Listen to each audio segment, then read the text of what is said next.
विधानसभा में जिस तरह की राजनीति चल रही है, ये वैसे भी ये सीट सुर्खियों में रहती है और यहाँ पर आरएलपी है, जैसे मतलब तीसरा दो तो जैसे कांग्रेस और बीजेपी है, तीसरा स्वरूप आरएलपी को देख रहे हैं, तो इसको लेकर आप दावेदारी करें, इसके बारे में बताइए। राष्ट्रीय लोकतांत्रिक पार्टी पूरे राजस्थान में एक नए राजस्थान के निर्माण की बात करके और सत्ता संकल्प यात्रा निकाल रही है।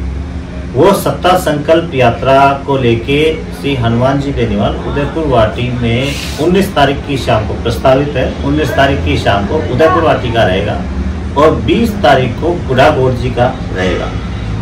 उदयपुर वाटी को मुझे लगता है हनुमान बेनीवाल जी को भी ध्यान आ गया है कि उदयपुर वाटी में पूरे राजस्थान में सबसे ज़्यादा व्यवस्था परिवर्तन की जरूरत है। तो जहां वो एक विधानसभा को एक दिन नहीं दे पा रहे, वहां उदयपुर वाटी को वो 2 दिन दे रहे हैं। उदयपुर वाटी विधानसभा की अगर अपन बात करें और जो सुर्खियों में है, सुर्खियों का कारण आप सभी को पता है। सुर्खियों का कारण क्या है, किस तरह की राजनीति है। कोई उदयपुर वाटी अपने विकास को लेकर थोड़ी सुर्खियों में है, राजनीतिक गलियारों में, राजनीतिक उठाव पटक को लेकर सुर्खियों में। आज कोई गठबंधन की बात कर रहा था, फिर जब गठबंधन की बात हो रही है तो फिर उसके बाद में बीजेपी का टिकट आ रहा है, फिर वापस लोग कह रहे हैं कि इस तरह के कयास लगाए जा रहे हैं कि टिकट वापस बदलाव हो सकता है। तो ये सब राजनीतिक सुर्खियों की वजह से उदयपुर वाटी मतलब चर्चा में है। हिसाब ये था कि उदयपुर वाटी का नेतृत्व मजबूत होता, उदयपुर वाटी आज जिला बनता, उदयपुर वाटी में आज स्पोर्ट्स यूनिवर्सिटी की बात होती, स्पोर्ट्स यूनिवर्सिटी आती, पूरे हिंदुस्तान में जाना जाता। अगर मेडिकल कॉलेज आ जाता, पूरे राजस्थान के बच्चे कहते कि हमें उदयपुर वाटी में मेडिकल कॉलेज में पढ़ने जाना है। एग्रीकल्चर कॉलेज आता, पूरे राजस्थान के बच्चे कहते कि हमें उदयपुर वाटी कॉलेज में एडमिशन लेना है। अगर उन चीज़ों से सुर्खियों में आता तो हम भी हमारी कॉलर ऊंची करके कहते कि उदयपुर वाटी में ये है वो है। आज उदयपुर वाटी में जो सुर्खियाँ हैं वो नेगेटिव सुर्खियों की वजह से आज उदयपुर वाटी मतलब 1 नंबर पे चल रहा है कि उदयपुर वाटी पे सबकी नज़र है कि उदयपुर वाटी में क्या हो रहा है। उदयपुर वाटी को कोई अपना आदर्श मान के कि उदयपुर वाटी जैसी विधानसभा हमारी हो, इसके कारण वो सुर्खियों में नहीं है, खाली नेगेटिव चर्चाओं की वजह से सुर्खियों में है। तो हमारा प्रयास है कि उदयपुर वाटी में व्यवस्था परिवर्तन हो और ये नेगेटिव चर्चाएं खत्म हो। उदयपुर वाटी की लोग मतलब उदयपुर वाटी को अपना गौरव माने। उदयपुर वाटी विधानसभा का निवासी ये कहे, उदयपुर वाटी विधानसभा का किसान ये कहे कि मैं उदयपुर वाटी से हूँ। हम चाहते हैं कि उदयपुर वाटी का किसान कर्ज मुक्त हो। हम ये नहीं चाहते कि किसानों की कर्ज माफी हो। कर्ज माफी तो सरकारें घोषणा कर देती है, कर्ज माफी करती नहीं, छोटा मोटा कर्ज माफ करके आज जब चुनाव आ रहा बात कर लेते हैं। हम चाहते हैं कि उदयपुर वाटी का किसान इतना सशक्त हो जाए कि उसको कर्ज लेने की जरूरत नहीं पड़े। हम कर्ज मुक्त किसान चाहते हैं, कर्ज माफी की बात नहीं करना चाहते। आरएलपी पार्टी को कुछ विपक्ष के लोग ये अंदाजा लगा रहे हैं कि सिर्फ जाट की ये पार्टी है, लेकिन हनुमान बेनीवाल जी कहते हैं कि ये सर्व समाज की पार्टी और सर्व समाज को हम साथ में लेकर चलते हैं। तो उसको लेकर आप क्या करोगे? आप जो ये लेबल लगा रहे हैं हनुमान बेनीवाल पे जातिवाद का, आप ये देखिए कि जब भी किसी भी पीड़ित के ऊपर कोई भी समस्या आती है, चाहे गुर्जर समाज की बात करो आप, चाहे मेघवाल समाज की बात करो आप, या कोई भी अन्य समाज, जब भी कोई पीड़ा में हुआ है, सबसे पहला इंसान हनुमान बेनीवाल है जो हर पीड़ित शोषित की मदद के लिए जाता है। आप चाहे कोटा में मर्डर की बात करो, चाहे झालावाड़ वाला देखो, चाहे किसी पीड़ित की बात देखें, हनुमान बेनीवाल वो आदमी है जो हर पीड़ित के लिए सबसे आगे खड़ा है। रात को 2 बजे भी किसी की भी मदद करने के लिए तत्पर तैयार रहता है। जब दिल्ली में पहलवानों की बात हुई थी, बाकी भी अगर आप जाट की बात करें तो बाकी और बहुत सारे जाट एमपी थे, लेकिन हनुमान बेनीवाल वो आदमी है जो सबसे पहले वहां गए और उन पीड़ित बच्चियों की मदद करने के लिए गए। जब राजस्थान में देवा गुजर का मर्डर लें या कोई और दलित समाज के साथ जो बच्ची के साथ दुराचार हुआ उनके लिए कोई भी नहीं गया, वहाँ हनुमान बेनीवाल वो आदमी है जो सबसे पहले पहुंचे। टोंक मर्डर की बात लें आप, हनुमान बेनीवाल के लिए कोई जाति नहीं है। मुझे लगता है कि हनुमान बेनीवाल के खून में 36 कौम बसी हुई हैं और वो हर जाति को अपना मान के आज हमारी पार्टी में आप देखिए कि 2 जो विधायक हैं SC ST के, एक महिला है पुखराज जी हैं जो SC से आते हैं और एक जाट विधायक है। तो हनुमान बेनीवाल के प्रति आप लोगों में आप देखें जो रिजर्व सीटें हैं वहाँ देखें, आप मुस्लिम समाज की बात करें, और जब सदस्यता अभियान चल रहा था उस सदस्यता अभियान में सबसे ज्यादा बढ़ चढ़ के भाग लेने वालों में SC ST और मुस्लिम समाज के लोग थे। तो ये जो बातें, ये जो भ्रम फैला रहे हैं उदयपुर वाटी में कि ये एक जाट की पार्टी है, वो लोग कर रहे हैं जातिवाद का ध्रुवीकरण। जिनको ये डर लग रहा है कि हनुमान बेनीवाल के आने से उदयपुर वाटी में आज व्यवस्था परिवर्तन होने जा रहा है। जब हनुमान बेनीवाल आएगा तो 36 कौमें एक साथ मंच पे आ जाएंगी, व्यवस्था परिवर्तन होगा। तो जो लोग जातिवाद की राजनीति कर रहे हैं वो इस तरह की बात कर रहे हैं कि हनुमान बेनीवाल अगर आ गया तो जाटों के वोट बढ़ जाएंगे। और ये सब आप ये देखिए, जो आदमी राजनीति में रह के जातिवाद की बात करता है, मैं तो कहूँगा कि उसको जातिवाद राजनीति से संन्यास ले लेना चाहिए, क्योंकि राजनीति में जातिवाद की कोई जगह नहीं होती। अगर आप आज किसी के MLA हैं तो आप सभी के MLA हैं। आप जितनी भी कौमें आपकी उदयपुर वाटी में बसती हैं, चाहे वो जाट है, राजपूत है, मुस्लिम है, SC ST है, मेघवाल है, काती, किसान, जो भी है, जब आप किसी के नेता बन गए हैं तो आप हर व्यक्ति के नेता बन गए, चाहे आपको उसने वोट दिया है, चाहे वोट नहीं दिया है, चाहे वो किसी भी कौम का हो। आपको पूरी उदयपुर वाटी के विकास की बात करनी चाहिए, ना कि किसी जाति विशेष की बात।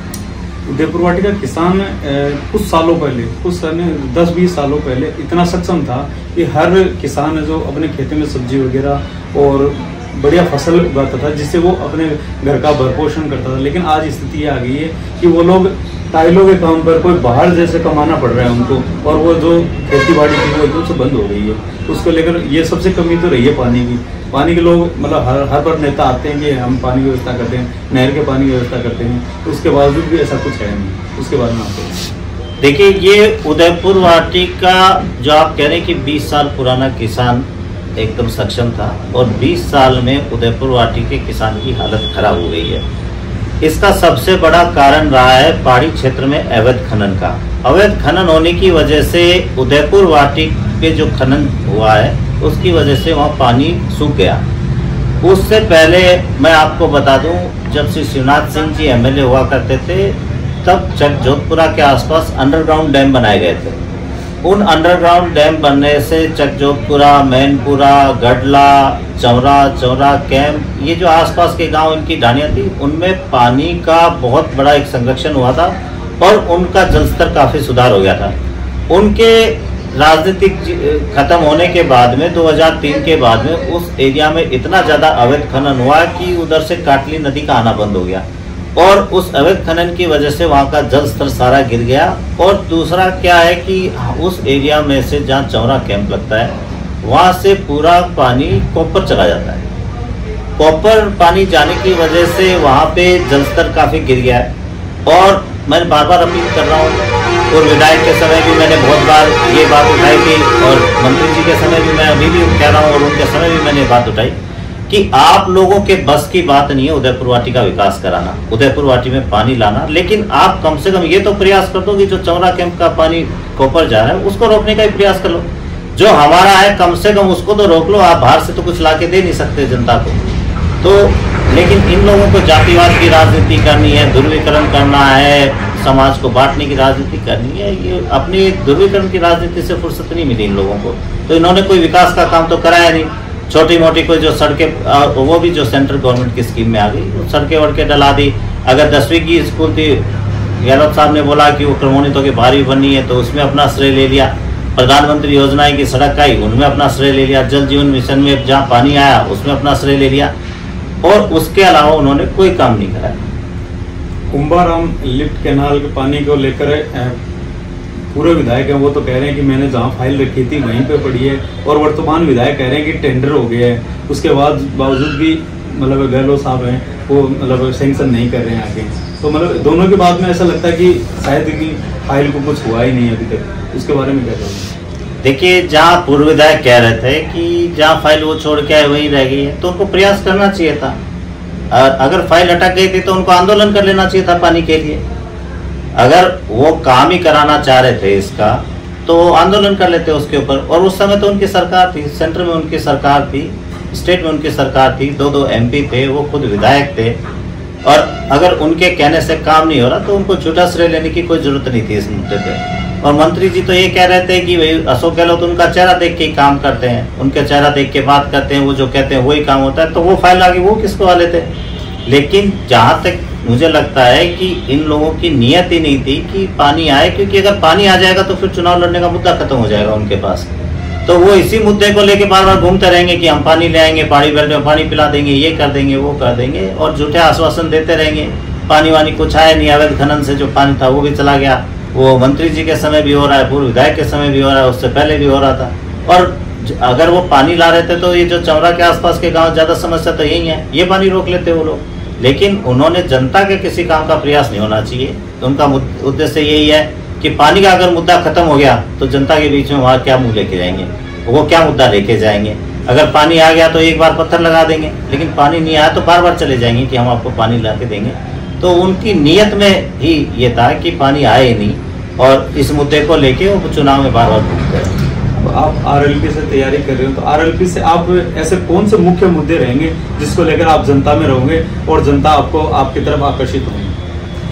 देखो, राष्ट्रीय लोकतांत्रिक पार्टी का जो आज की बात कर रहे हैं हम एक नए राजस्थान के निर्माण की बात कर रहे हैं। नए राजस्थान का निर्माण ऐसा राजस्थान हो जहां बहन बेटियां सुरक्षित हो, किसान कर्ज मुक्त हो, आप सड़क पे जाएं तो आपका टोल नहीं लगे, आपको न्याय मिले, बच्चे जो एग्जाम दे उनका पेपर लीक नहीं हो, और जो योग्य है उसको अपनी योग्यता के हिसाब से नौकरियां मिले, और जो लोकल है उसको जो क्षेत्र में इंडस्ट्री डेवलप हो रही है, जो क्षेत्रीय है, आज जैसे अपन उदयपुर वाटी की बात करें, इतनी माइनिंग चलती है यहाँ पे, लेकिन क्षेत्रीय लोगों को कोई फायदा नहीं हो रहा।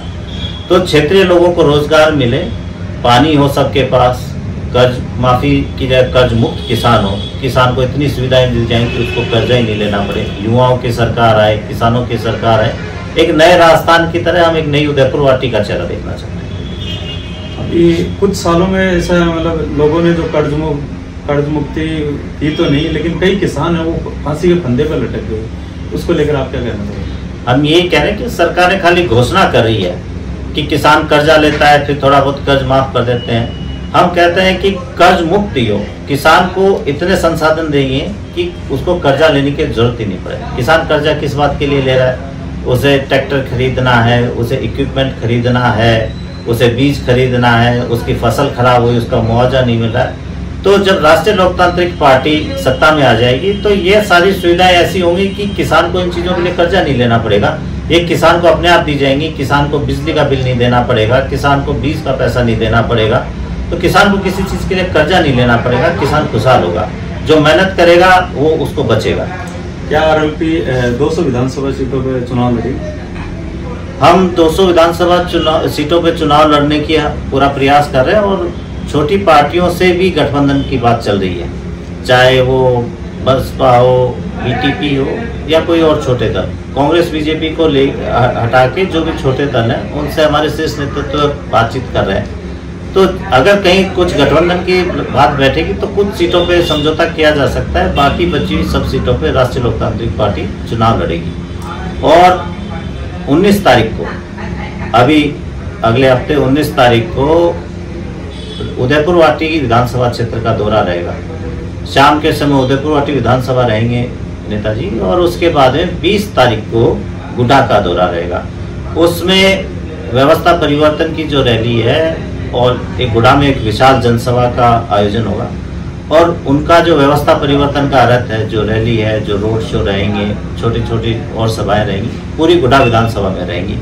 और वो जो रैली, जो सभा होगी, उसके बाद में आप देखिएगा कि लोग आज मतलब किस तरह से हनुमान बेनीवाल का वेट कर रहे हैं। युवा वेट कर रहे हैं, किसान वेट कर रहे हैं, बुजुर्ग वेट कर रहे हैं, 36 कौम के लोग वेट कर रहे हैं कि हनुमान बेनीवाल एक बार उदयपुर वाटी में आए, और उदयपुर वाटी से हमें इस तानाशाही से, इस गुंडागर्दी से, इस तरह के माहौल से मुक्ति दिलाए, और एक नई उदयपुर वाटी हो।